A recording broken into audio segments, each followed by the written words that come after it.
बिस्मिल्लाहिर्रहमानिर्रहीम।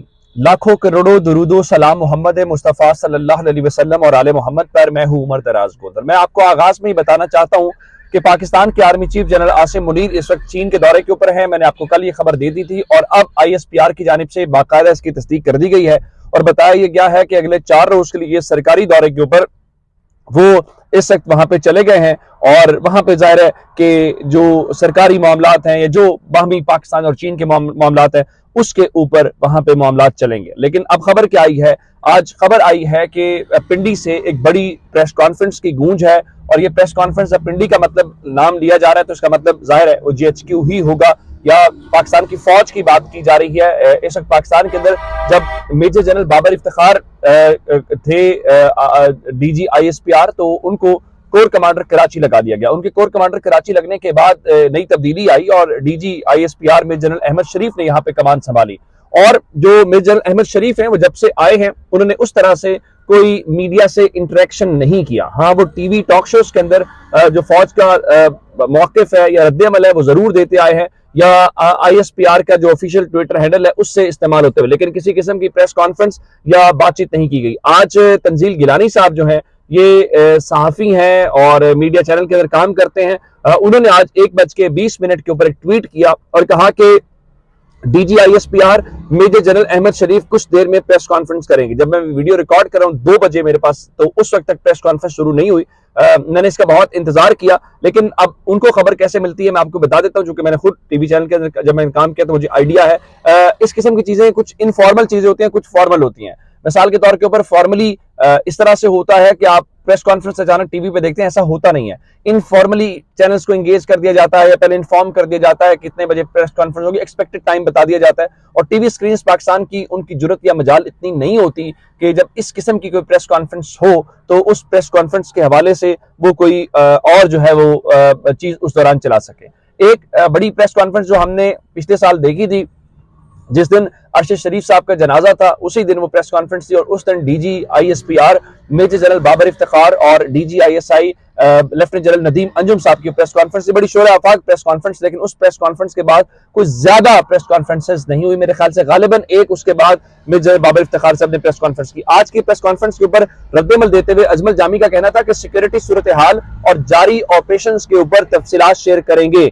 दाखिली और खारजी खतरात और जवाबी रद्द-ए-अमल जेर बहस आएगा। सियासी निकात पर गुफ्तगू का इम्कान तकरीबन न होने के बराबर है। आप जानते हैं कि नेशनल सिक्योरिटी कमेटी का इजलास हुआ, ISPR से कोई एलामिया नहीं, वजीर आजम उससे एलामिया आया। उससे हट के हमने पार्लियामेंट की जो कौमी सलामती कमेटी है उसके सेशंस देखे, फौज से कोई किसी किस्म की स्टेटमेंट नहीं आई और वहां से ही वजीर आजम हाउस से चीजें आई। इसके रद्द-ए-अमल में साकिब बशीर साहब कोर्ट को रिपोर्ट करते हैं, वो कह रहे थे एक आज सवाल के मुख्तसर जवाब में भी सियासी कमेंट भी इनडायरेक्टली मखसूस अल्फाज के साथ हो जाएगा, बाकी देखने सुनने वाले उसी से समझ जाएंगे। यानी आज की प्रेस कॉन्फ्रेंस मजमूई तौर पे एक सिक्योरिटी का क्या अहाता करने के लिए बताया जा रहा होगी, लेकिन आमतौर पे होता यह है कि रिपोर्टर्स एक सवाल करते हैं और ये रिपोर्टर्स जो GHQ की बीट करते हैं या डिफेंस मैटर्स को करते हैं तो वो कुछ सवाल करते हैं, उस सवाल के जवाब में कोई कमेंट आ जाए तो आ जाए, अदरवाइज वो बता रहे ऐसी कोई बात नहीं है। लेकिन आज की प्रेस कॉन्फ्रेंस मौजूदा सूरत हाल में बड़ी इंपॉर्टेंट होगी अगर उसमें कोई ऐसा कमेंट आता है। उसकी वजह यह है कि इस वक्त ये देखा जा रहा है या ये तासुर है, जिस तरह इमरान खान बार बार कहते हैं कि एस्टैब्लिशमेंट हुकूमत के साथ है, तो क्या इलेक्शंस को लेके या दीगर चीजों के ऊपर कोई कमेंट आता है या नहीं आता, वो बड़ा इंपॉर्टेंट होगा। तो ये प्रेस कॉन्फ्रेंस शुरू होगी, उसके बाद क्या कुछ होता है वो आपके सामने रखेंगे। दूसरे नंबर के ऊपर चल के आप जानते हैं कि एक चीज बहुत वाजे है और वो वाजे ये है कि हुकूमत को कहा गया है कि आपने 27 तारीख तक पैसे देने हैं और 27 तारीख तक हुकूमत पैसे नहीं देगी या देने का कोई इम्कान नजर नहीं आ रहा। और ख्वाजा आसिफ ने तो खुल के बता दिया था कि हमने पैसे नहीं देने। उनका कंटेम्प्ट ऑफ कोर्ट आएगी तो हम देखा जाएगा। अब उनके जो टाउट सहाफी हैं वो कह रहे हैं जनाब हुकूमत बिल्कुल तैयार है, खेल आखिरी मरहले में दाखिल हो गया है, कंटेम्प्ट ऑफ कोर्ट जो है वो उसके लिए भी, उसकी प्रोसीडिंग्स के लिए भी तैयारी है, ऑल इन की बातें की जा रही हैं। लेकिन बहुत सारे लोग कह रहे हैं हुकूमत ऑल आउट हो चुकी है। अब हुकूमत चाहती है कि उसको बस धक्के दिए जाए या उसको सियासी शहादत का मौका दिया जाए। अब इस सारी सूरत हाल के दौरान आज सुबह सवेरे हुआ क्या है, आप सुबह सवेरे साबिक चीफ जस्टिस साकिब निसार साहब की और ख्वाजा तारिक रहीम साहब की एक 2 मिनट से ज्यादा की जो ऑडियो है वो अचानक मार्केट के अंदर लीक कर दी जाती है। अच्छा, अगर मैं उस ऑडियो के मुतालिक बताऊं उस ऑडियो के अंदर कुछ भी ऐसा कुछ नहीं है। साकिब निसार साहब जो है वो ख्वाजा तारिक रहीम को कह रहे हैं जी, अच्छा ख्वाजा साहब मैं आपसे चीज अर्ज करना चाहता हूँ। ख्वाजा तारिक रहीम आगे से कहते हैं जी हाँ। उसके बाद साकिब निसार कहते हैं कि एक जजमेंट जरूर देख लेना, ये 7 मेंबर्स एक जजमेंट है, जिसपे ख्वाजा तारिक रहीम कहते हैं किसकी जी? साकिब निसार कहते हैं जी ये एक सो मोटो है नंबर 4/2010 रिपोर्टेड, जो 7 मेंबर जजमेंट है सुप्रीम कोर्ट की 2012 की सफात 553 पे।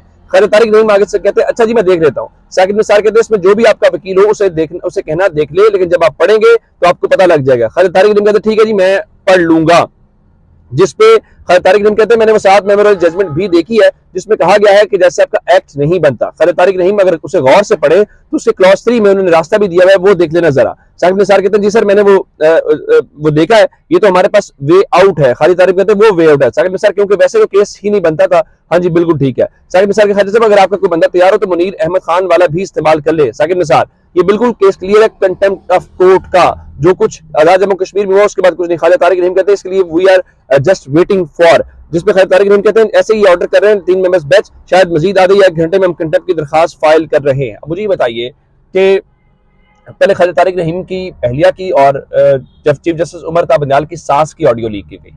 अब ये जो ऑडियो है इसके अंदर प्योरली एक लीगल मैटर के ऊपर गुफ्तगू हो रही है।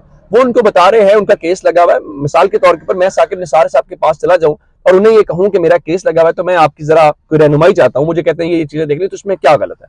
अब ख्वाजा तारिक रहीम एक वकील है, उन्होंने अभी एक 50 जो मुल्क के नामवर कानूनदान है उन पर मुश्तमिल एक कॉन्फ्रेंस भी करवाई, और उनसे हट के जो साकिब निसार है वो रिटायर हो चुके हैं, वो चीफ जस्टिस इस वक्त नहीं है और उन्हें काफी अर्सा हो गया, आप जानते हैं इस चीज को रिटायर हुए हुए। लेकिन उसके बावजूद इस चीज को ऑडियो लीक करने के ऊपर ऑडियो लीक होती है, एक ग्राफिक्स आते हैं, फिर मखसूस सहाफी इसको चलाते हैं। मुझे ये बताइए इसमें क्या गलत है? सवाल ये होना चाहिए पाकिस्तान के आम लोगों की ऑडियोस कौन लीक करता है, ऑडियोस रिकॉर्ड कौन करता है, उस पर कोई सवाल नहीं कर रहा। उन ऑडियोस का कोई मकसद नहीं। जरा अंदाजा लगाइए पाकिस्तान के अंदर ये जो मरियम औरंगजेब है जिसके मुतालिक वो फवाद चौधरी कहते हैं कि किसी हल्के की कौंसलर भी खातून नहीं बन सकती, उन्होंने आज वो चीज शेयर की, कहती थी बेगमात सास बच्चे डैम बाबा बामुकाबला आईने पाकिस्तान मुकाबला सख्त वक्त कम। ऐसा नहीं है, आईने पाकिस्तान के हवाले से इस वक्त एक ही ताकत है और वो पीडीएम और उनके पीछे जो असल ताकतें में नजर नहीं आती वो सब आईने पाकिस्तान और पाकिस्तान की आवाम के खिलाफ खड़े। इस पे सबसे बेहतर जो तबसरा किया है वो अतर काजमी साहब ने किया। अब आप गुस्सा बेशक सारा साकिब निसार के ऊपर आपने निकाल लिया है, लेकिन तौहीन अदालत से आप बचते हुए दिखाई नहीं दे रहे। और अतर काजमी साहब क्या कहते हैं? मैं कहती हूं चाहत फतेह अली खान की मौसीकी और मौजूदा हुक्मरान इत्तेहाद की जमहूरियत के लिए जो खिदमात हैं वो कौम कभी नहीं भूलेगी। ये बात दुरुस्त है, ये जो कुछ कर रहे हैं वो कौम को अंदाजा भी है और कौम ये चाहती भी है कि जरा उनको मौका मिले। ये तो मौका नहीं देना चाहते, लेकिन पाकिस्तान तहरीक इंसाफ जरूर मौका देना चाहती है। वो आज से अपनी इलेक्शन मुहिम का आगाज कर रहे हैं और आज शाम 6 बजे इमरान खान खिताब करेंगे और पंजाब में इलेक्शन मुहिम का बाकायदा आगाज किया जाएगा। पंजाब भर के हल्कों में खिताब बड़ी स्क्रीनों पर दिखाया जाएगा। इंशाल्लाह अवाम के हुकूक को मुकम्मल तौर पर बहाल करवाया जाएगा। ये मुसरत जमशेद चीमा साहबा जो है उनका ये ट्वीट है। और साकिब निसार साहब जो है उनकी आप प्रेस को वो ऑडियोस लीक करके अगर चाहते हैं कि आप इलेक्शन से बच जाएंगे तो बिल्कुल ठीक है। वो तो कह रहे हैं जी मैंने इसमें क्या गलत किया, क्या मैं प्रोफेशनल नहीं हूं? मैं ऐसे नहीं मानता, ये चोरी का माल है, चोरी का माल बिक सकता है ना उसकी तशहीर हो सकती है। दूसरी जानिब हुकूमत के अंदर सूरत हाल ये है कि शहबाज शरीफ ने इस वक्त हुकूमती जो इत्तेहाद है, जो पार्लिमानी रहनुमा है, उनका इजलास बुला लिया है। जाहिर है अब वे आउट नहीं है, वे फॉरवर्ड किसी के पास नहीं है, तो इजलास से बात तो नहीं बनेगी। दूसरी जानिब एमके पाकिस्तान जो है वो भी तड़ियां लगाती हुई दिखाई दे रही है और एमके पाकिस्तान जो है उन्होंने अपनी राब्ता कमेटी का आज इजलास बुला लिया है। उस इजलास में से क्या निकलता है वो आपके सामने आ जाएगा। लेकिन जाते जाते हबीब अकरम साहब का बड़ा दिलचस्प ट्वीट है वो आपके सामने रखना चाहता हूँ। कहते हैं पाकिस्तान में तमाम सरकारी इदारे जिस खुशू खुजू के साथ ऑडियो ही रिकॉर्ड कर रहे हैं उससे मालूम होता है जल्द ही वतन अजीज में हर किसी की ऑडियो या वीडियो होगी। अपना बहुत सा ख्याल रखिएगा। खुदा हाफिज।